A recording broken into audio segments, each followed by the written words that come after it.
Yo, JD here. And as you can see by the title of this video, it's going to be another one where we're going to have a bit of a discussion. I've done quite similar videos to this in recent months, talking about the game in terms of what I enjoy, also what I think could be done better. But recently, when I saw this pop up on my screen, I was quite triggered, to be honest. And I've seen more and more players now, especially F1 esport drivers and other people, social media influencers or YouTubers, if you want to call it, come out and actually express their frustrations with the game. And now, again, this video, I don't really want it to be ranting or anything like that, because I've certainly done enough of those videos in the past. But this is really just hearing what the community thinks, because I think, especially right now, we're almost 6 months into the game's life cycle, so well beyond halfway.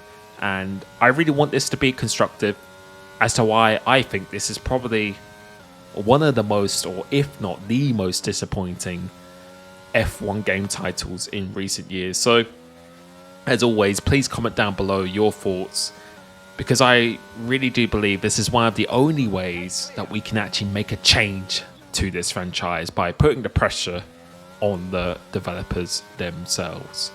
But to start with, F1 22 had issues from the very start. And firstly, even before the game actually released, it had a very sour taste in the community. First of all, there was no beta that the community could officially sign up for. It was really only for esport drivers and other influencers behind the scenes, which was predominantly on PC. I think when we've seen games such as Call of Duty, Battlefield, EA do that as well, DICE, having a beta, it doesn't really cost anything at all. And yeah, I think there's always a worry about leaking the game and leaking footage and things like that. But sometimes I feel maybe those things can be overlooked if the game is going to be released in a much more finished and polished fashion. But the controversy, even before the release, which I think was officially the 1st of July, if you purchased the Champions Edition for an extra £20, you could actually get the game a couple of days early on the 28th of June, which obviously a lot of people want to do. However, this did not happen, and despite the game actually being tested on PC, because that's where it's really only tested, as far as I know and been told, on Steam, the PC players couldn't actually use this function. So they paid $20 earlier and they didn't even get access to the game. Yet console players on the PlayStation, Xbox were able to without really any issue at all. These players did not receive a refund, but instead they got 4,300 worth of XP boosts, which really is pretty pointless. Look, Codemasters, they could have even offered the Bitcoin, because that's something you have to actually spend your money, microtransactions in the game. So they didn't offer this, they just offered XP. And yeah, it just really left a sour taste in people's mouth with the F1 experience. And with XP, yeah, you can unlock some new sofas, some new shorts in the F1 life, which we'll get onto in a second. But yeah, not a great start to the user experience. And I think, and I've said this many times before, the user experience and what your audience actually thinks about the game really can have a big impact in the long run of the game's actually life cycle. Moving on to number 2 is adding useless features. And I think one of the main gripes of the community that they have with F1 22 is that we received many new features that we simply just haven't asked for. These are things such as F1 Life, which we just touched on, where you get the ability to just kind of redecorate your living room, really, with some sofas, with sunglasses, with some nice artwork and stuff like that. But that's not a feature that's going to be game breaking or anything at all.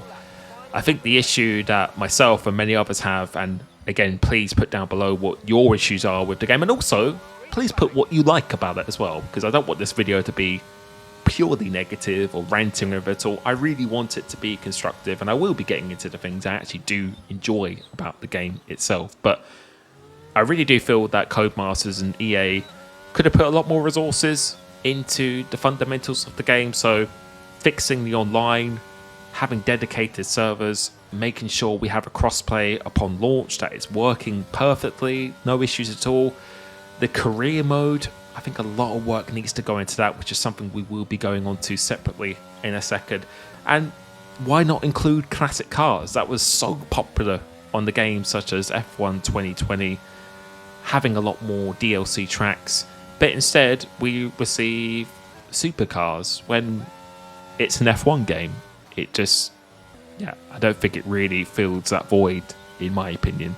So again, I just really feel like a lot of time could have been spent on fixing the existing issues, existing bugs, which we've had, such as the audio glitch we had for many, many games now, which has now been fixed, but it's just taken so long to get round to it. And just perfecting the fundamentals and the overall experience for the players to just make it as smooth as possible. I don't think anyone's saying that it needs to be completely perfect out the box and no issues whatsoever, because at the end of the day, especially games nowadays, there are issues that come out of the box and there are patches that have to be introduced. But I just feel a lot of the things that the community have asked for, whether that's in the Codemaster forums, whether that's on Twitter, and Codemasters, they can see what the majority are really wanting from the game and what they enjoyed in previous games. I feel like they're just much more interested in trying to add a unique selling point, which doesn't really make sense in order to get more sales. But again, what you feel about that. But it just always feels like an unnecessary addition in order to make the game a lot more attractive than it needs to be. But moving on to my next point is actually the career mode itself. And I would say the AI had arguably been one of the worst in the game's history. And this is the reason why I don't play career mode. I know if I probably did career mode at the start of the game, or even a co-op in this game, you can go, a lot of people would probably enjoy it. And career mode definitely seems to be probably the most viewed series on the F1 game, especially on the release, because there's a lot of casual players, people who don't play online, don't do league racing. They want to see the official cars against the official drivers, and it's always a very popular series. But for me, just racing against this AI, it just doesn't feel enjoyable, and it just hasn't been enjoyable for many years. And I think for Codemasters having this series for the past decade, one should feel this is something that shouldn't have as many issues as it does. And don't get me wrong, the AI programming it in the game is not easy at all. I have looked at the insights of it when I did computer science at university.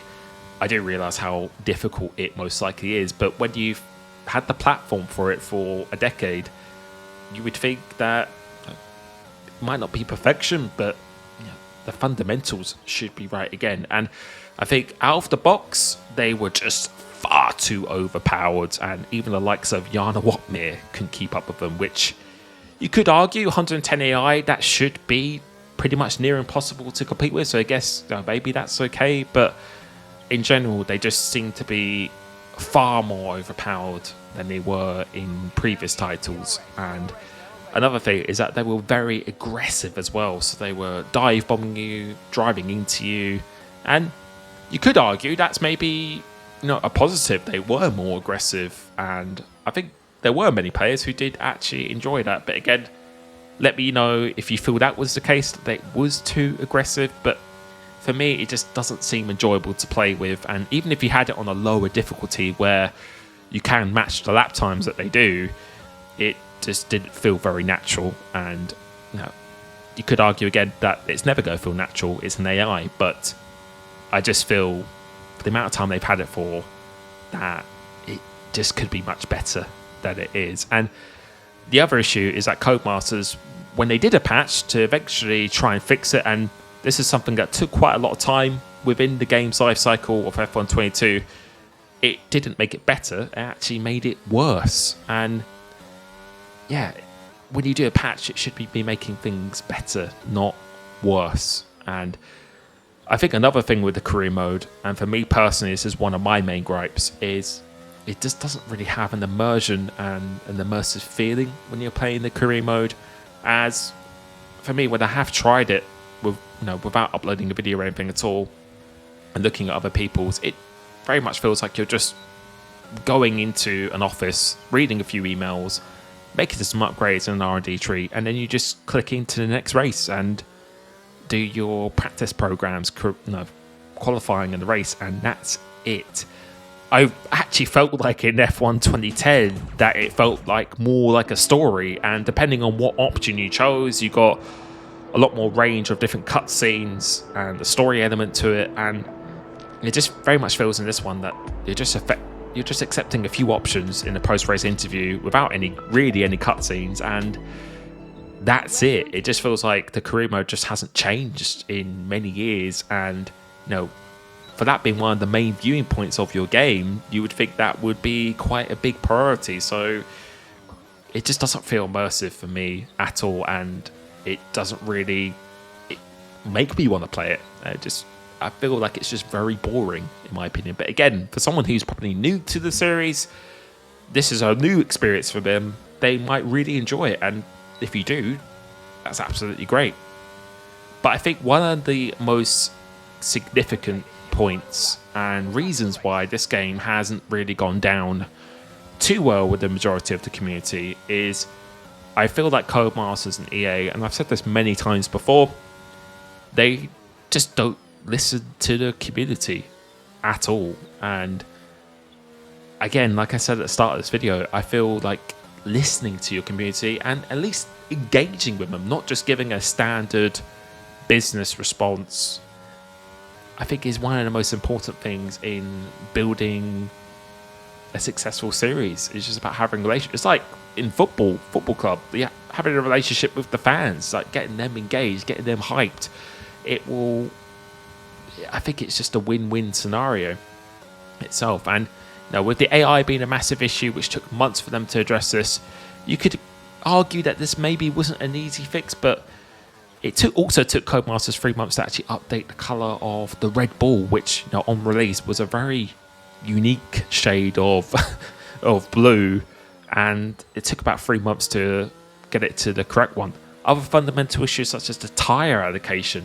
We didn't have 2 sets of medium tires for the race or anything at all. You were just stuck on one medium set, and that's something that shouldn't take that long to fix.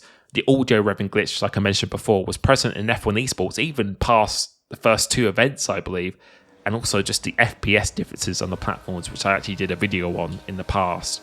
These are all things that could have been fixed much earlier, and they were highlighted much earlier. And other content creators, they've highlighted these issues long before even the release of the game. And I don't know if it's because of the lack of resources or planning or something like that, but I really do feel just addressing these small issues can just transform the experience of the game. But again, one of the other main things that I felt was quite significant was just this handling update, when on the initial launch of the game, whether it's a placebo effect or whether it's just your excitement of a new game and something different, a lot of people were really praising the initial handling. And although it was quite difficult on the traction, I think one of the most important points is that it felt quite consistent. Didn't really have this random RNG effect where you could lose the car at any time. You very much knew where the limit was, and they decided to completely change the handling almost in order to fix the AI issues, because you can't fix the AI issues and then change the handling, because the AI model is very much based to what you're doing. So you might notice sometimes when you're playing in career mode and you accelerate on the formation lap before the line, the AI will spin out ahead of you. So the handling needs to change with the changes of the AI. So in order to try and fix the AI and also try and bring it closer to much real lap times, they had to really change the handling model. And I think this was a massive step backwards, and not only did it not bring it closer to real life in terms of lap times or anything at all, but it just resulted in a very inconsistent feeling of the game. resulted in super high gears in order to combat this traction. The tyre pressures pretty much have now been changed to practically minimum around every track, and as you can see here, the frustration was seen throughout this entire player base. I also feel a big issue, and something that's not really discussed that much, is just the balancing of the ERS, so the battery deployment system, the drag reduction system, the DRS, the slipstream, and every race practically being a one-stop just made the racing quite boring and static. And I think we even saw this in esports, unless there was a mixture of weather and when there was the pit stops and stuff like that. Other than that, it just made the racing not really that entertaining itself. And I think if the racing's not even entertaining, and if everything else fails and the racing is still quite boring and mundane, then that isn't always a good thing. It just never really felt satisfying to play this game, and just with how the handling was, everything was just a one-stop. You were just stuck in a DRS train. The ERS was too powerful, but the DRS wasn't powerful enough. The slipstream wasn't powerful either. There wasn't really much dirty air. It just didn't have the right balancing in order to actually make the racing entertaining. But that is just my opinion. But instead of addressing this, I just felt like adding things such as the elimination mode, previous tracks like China, adding new items to the F1 Life, they didn't feel like you really made the effort to actually address what the community really wants. And I think the issue I just have with this game now, it just feels like there's a very lackluster of content.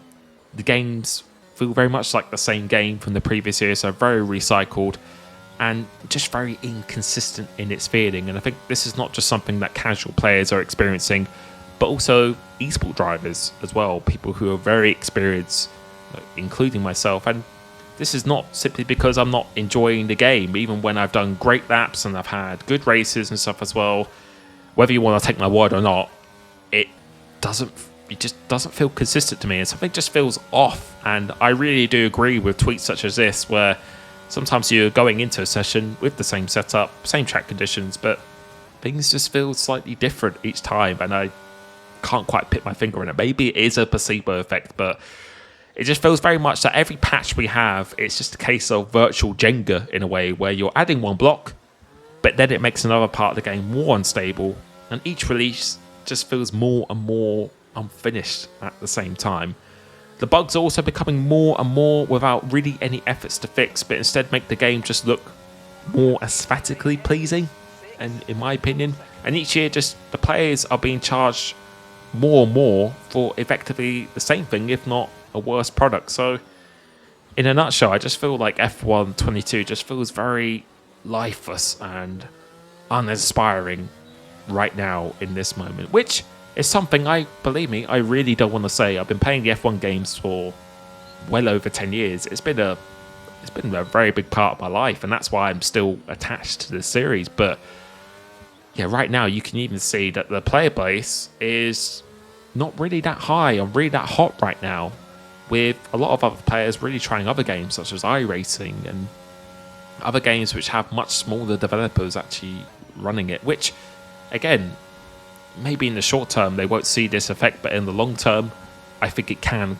have quite a big effect on the numbers of people purchasing and playing the game.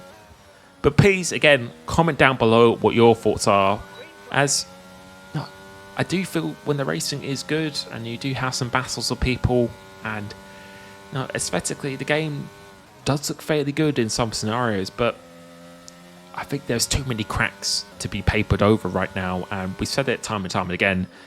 We just need a fresh new remodel of this game, a brand new game engine. And I don't know, maybe if another company needs to come in, or they need to do something in order to get more resources into this, because I really do believe the only ways for companies such as EA and Codemasters to implement the changes, they need the pressure from this community and more competition, which I think is coming. We've seen games such as iRacing, Ultima Vista, Assetto Corsa dipping their toes into the F1 market, the Formula cars, and the community is seeing how much enjoyment they actually are getting of that. And I really feel they need this pressure and competition in order to push towards creating a game that matches the price tag and also the needs of the community. But again, please let me know what your thoughts are of this and what really does need to happen, and just your general consensus of the game as it is right now.